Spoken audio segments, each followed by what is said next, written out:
युवा दिवस की बहुत बहुत शुभकामनाएं। और युवा होता कौन है, कौन बताएगा युवा कौन होता है? बताएगा कोई युवा की परिभाषा?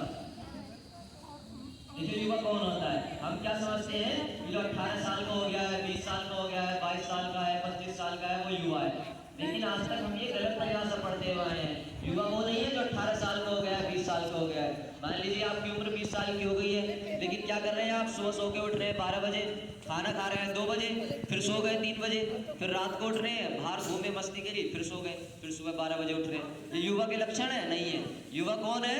युवा वो है जो अपने आप को मेंटेन करके रखता है, सुबह जल्दी उठता है, शाम को रात को जल्दी सोता है, दिन भर में अच्छे अच्छे काम करता है, जिससे उसका समाज में नाम होता है ना। तो युवा कौन है? हमारे यहाँ कैसे कैसे युवा हुए हैं? युवा उम्र से नहीं तोले जाते बल्कि सोच से तोले जाते हैं। हमारे यहाँ कौन कौन हुए? ध्रुव हुए, नचिकेता हुए। ध्रुव का नाम किस किसने सुना है? ध्रुव तारा निकलता है ना, ध्रुव तारा, तो वो कहानी है पूरी ध्रुव की। तो ध्रुव कितने वर्ष के थे? 7 या 8 वर्ष के होंगे। उन्होंने क्या किया? तपस्या की और आसमान में अपना स्थान निर्धारित किया। तो वो वास्तविकता में युवक है, युवा है ना। तो वो 7 साल के, इससे फर्क नहीं पड़ता है, वो उसने इतनी सी उम्र में इतना बड़ा काम कर दिया कि वो युवा बन गए। अब कुछ लोग कहते हैं हमारी उम्र निकल गई, हम 60 के हो गए, 70 के हो गए, तो हम युवा नहीं रहे हैं। ऐसी बात नहीं है। युवा हमने पहले ही बताया है, सोच से तोले जाते हैं ना, उम्र से नहीं तोले जाते हैं। हमारे देश में 89 वर्ष की उम्र में गोस्वामी तुलसीदास जी निकलते हैं और रामचरितमानस का निर्माण करते हैं। कितना बड़ा काम उन्होंने किया किस अवस्था में? 89 साल की उम्र में। तो वास्तविकता में युवा कौन हुए? वो 89 वर्ष के गोस्वामी तुलसीदास हुए। 20-20 वर्ष के नहीं हुए। 20 वर्ष के हम हो जाएं और काम करें उल्टे सीधे, तो हम युवा थोड़ी ना कहलाएंगे। और आजकल का युवा क्या कर रहे हैं? घर से आए, पापा से पैसे लिए, बाहर आके चाट खा रहे हैं, पकौड़ी खा रहे हैं, आराम से पैसे उड़ा रहे हैं, है ना। धन की फिजूल खर्ची नहीं करनी है। पैसा बड़ी मेहनत से कमाया जाता है। आप लोगों ने देखा होगा आपके पिताजी कितनी मेहनत करते होंगे पैसे कमाने के लिए, करते होंगे, बहुत मेहनत करते हैं। एक कहानी बताते हैं आपको, पैसे की कीमत कैसे की जाती है। एक पिताजी थे और पुत्र थे। पिताजी अपने पुत्र को पैसे दिए करते थे, रोज की खर्चा, रोज स्कूल जाता है बच्चा तो 5-10 रुपये ले जाया करेगा, कुछ खा पी लेगा, रास्ते के किराया निकल जाएगा। उस लड़के ने क्या काम करना शुरू कर दिया? उसको उल्टे सीधे कामों में लगाना शुरू कर दिया, धन का दुरुपयोग करना शुरू कर दिया। उसके पिताजी को पता चला। पिताजी ने सोचा कुछ तो करना पड़ेगा, वरना ये तो सारे पैसे ऐसे ही उड़ा दिया करेगा रोज के रोज। तो पिताजी ने क्या किया कि पुत्र को बुलाया, उससे कहा कि आज से पैसे तुझको जब मिलेंगे जब 4 चवन्नी मुझे कमा करके लाके देगा। पुत्र ने कहा ये तो बड़ा ही आसान है, क्या ही करना है। अगले दिन गया अपनी मम्मी के पास, मम्मी 4 चवन्नी चाहिए। मम्मी ने उसको 4 चवन्नी दे दी। आया 4 चवन्नी लेकर के किसके पास? पिताजी के पास। लो पापा जी, मैं ले आया 4 चवन्नी कमा करके।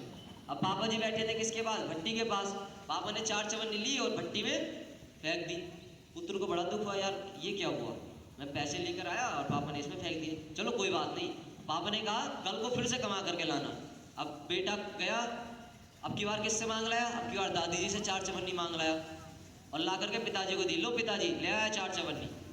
अब पिताजी ने क्या काम किया? भट्टी के पास बैठे थे, 4 चवन्नी ली और भट्टी में फेंक दी। अब बेटे को फिर दुख हुआ, यार फिर से फेंक दी।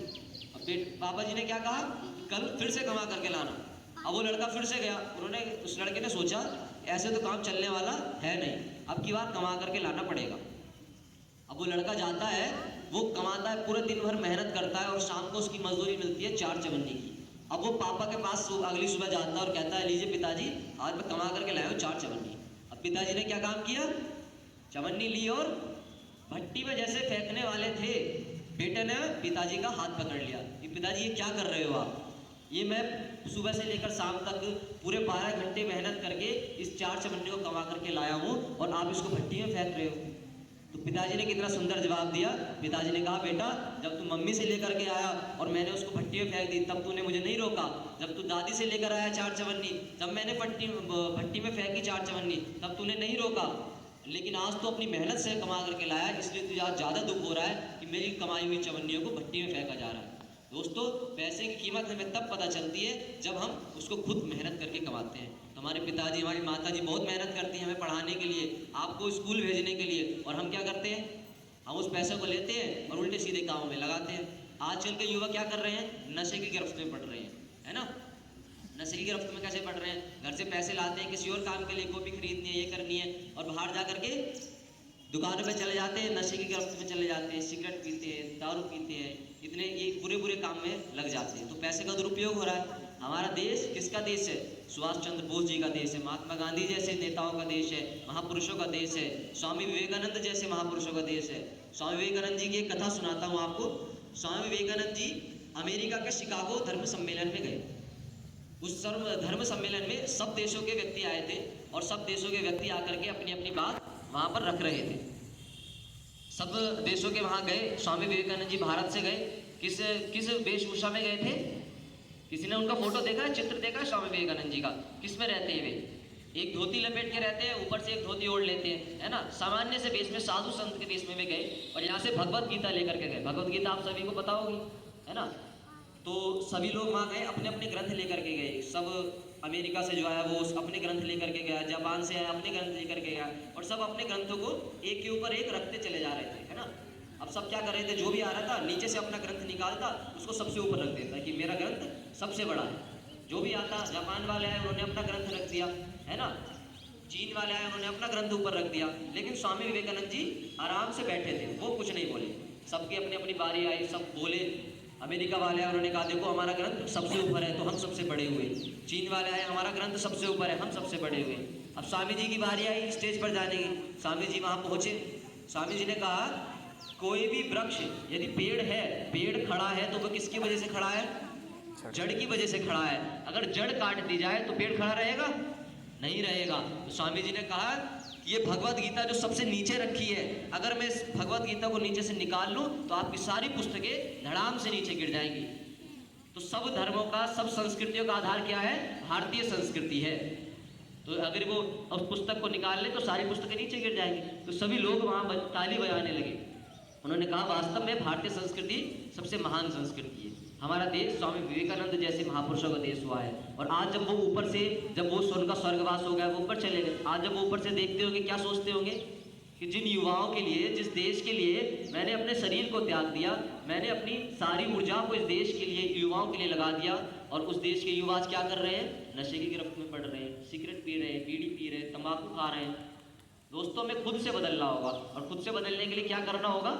परम पूज्य गुरुदेव पंडित श्री राम शर्मा आचार्य जी, जिन्होंने शांति कुंज हरिद्वार की स्थापना की, जिसके करोड़ों करोड़ों गायत्री परिजन आज पूरे देश में फैले हुए हैं, उनके द्वारा बनाया गया एक विश्वविद्यालय, देव संस्कृति विश्वविद्यालय, जिसके माध्यम से आज हम तीनों आप सभी के समक्ष आए हैं। उन्होंने क्या कहा था कि हम बदलेंगे, युग बदलेगा। युग यानी पूरा संसार।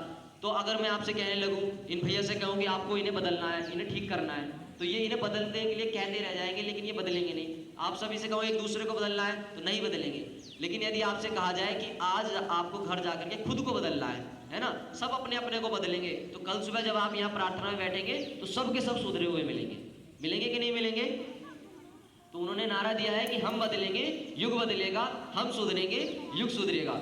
आप सभी मेरे साथ ये नारा लगाएंगे, है ना। मैं बोलूंगा हम बदलेंगे, आप कहेंगे युग बदलेगा। मैं बोलूंगा हम सुधरेंगे, आप बोलेंगे युग सुधरेगा। हम बदलेंगे, हम बदलेंगे, युग बदलेगा। हम बदलेंगे, युग बदलेगा। हम सुधरेंगे, युग सुधरेगा। हम बदलेंगे, युग बदलेगा। हम सुधरेंगे, हम बदलेंगे, हम सुधरेंगे। परम पूज्य गुरुदेव ने दो तरीके की साधना बताई है, आत्मबोध और तत्वबोध की साधना। हमारा जीवन अस्त व्यस्त रहता है, हम सोचते हैं हमारे काम क्यों नहीं बनते, भगवान हमारी नहीं सुनते हैं। लेकिन भगवान हमारी कब सुनेंगे?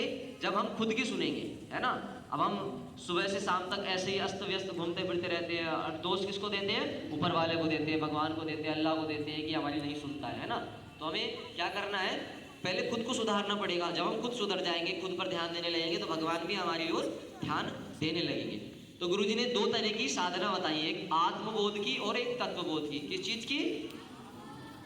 हाँ, अब आत्मबोध और तत्वबोध क्या है? आत्मबोध की साधना है जब हम सुबह उठते हैं, है ना। सुबह उठते ही हम क्या करना है? हमें क्यों सबसे पहले क्या करना है? दोनों हाथों को इस तरीके से रखना है, इस तरीके से याचना मुद्रा में रखना है, और हमें क्या करना है? भगवान का धन्यवाद करना है कि हे ईश्वर, आपका बहुत बहुत धन्यवाद कि आपने हमें सुबह का सूरज देखने का मौका दिया। आपके जीवन का कुछ पता है कब चला जाए जीवन? नहीं पता है ना। तो सबसे पहले सुबह उठ करके भगवान को धन्यवाद करना है, हे भगवान तुम्हारा बहुत बहुत धन्यवाद कि आज मुझे आपने नया जीवन दिया। हमें क्या सोचना है? हमारा नया जीवन हुआ है, हमारा जन्म सुबह सुबह हुआ है, और हमारी मृत्यु कब हो जानी है? आज रात को हो जानी है। है ना, ये सोचना है। तो जब हम ये सोच करके चलेंगे तो हम कुछ ना कुछ एक काम दिन में ऐसा जरूर करेंगे जिससे हमें पूरा समाज याद रखे। तो हमें अच्छे काम करने हैं और सुबह ही उठ करके हमें क्या सोचना है कि हमें पूरे दिन की प्लानिंग बनानी है, आज हमें करना क्या क्या है पूरे दिन, है ना। एक काम हमें आज यहाँ से संकल्प लेकर के जाना है, पूरे दिन में हम एक काम ऐसा जरूर करेंगे जिससे दूसरों का भला हो, है ना। क्या कर सकते हैं, सड़क पर जा रहे हैं, सड़क पे जाते जाते हमें देखा बीच में पत्थर पड़ा है, तो पत्थर को उठा करके साइड में रख दिया, ये भी पुण्य का काम है ना।